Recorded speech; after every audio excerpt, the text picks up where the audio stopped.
beset by major injuries all year long, are on the doorstep of making the semifinals. Let's call this what it was, a gut check challenge. Win or go home. 6 players down, angry from officiating controversies, and with zero margin for error. Could the Indiana Fever take that heat and deliver?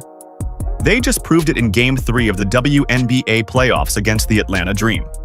With Kelsey Mitchell attacking late, Aaliyah Boston grinding in the paint, and Lexie Hull making the play of her life, they met the challenge head-on and advanced to the semifinals for the first time since 2015. So here's the real question. Was this a one-time spark, or the moment that cements the Fever's rise for years to come? We've just been through so much this season, giving ourselves another chance in Game 3. Emotions are high. This is a group that's confidence has really never wavered. This group has continued to show their heart, their character, night in and night out. I think we all piggyback off each other within our group and our organization. We've been in every kind of situation you can imagine, and we've been able to find ways to put ourselves in position to win, and this will be no different. Somebody has to lose this. Imagine living through nearly 10 years with no playoff series win. That kind of drought doesn't just sit on a stat sheet. It weighs on a franchise, its fan base, and every player who wears the jersey. The last time the Indiana Fever advanced this far, Tamika Catchings was still the heart of the team. Natasha Howard was just beginning her career, and Stephanie White was the one coaching from the sidelines during her first stint as head coach. That was 2015, and the league looked completely different.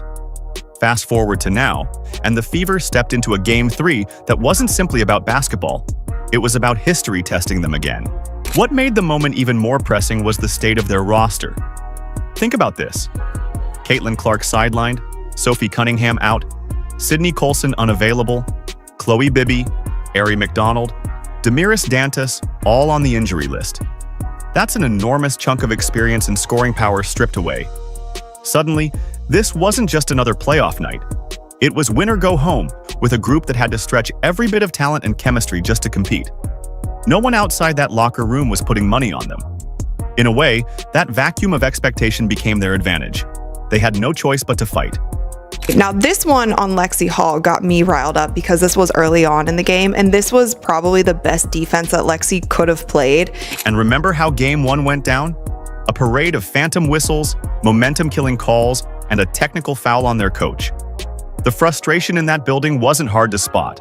Even on television, it was glaring. Those players didn't forget. They carried that bitterness and turned it into fuel. It was about restoring their name after being robbed of a fair shot just nights earlier.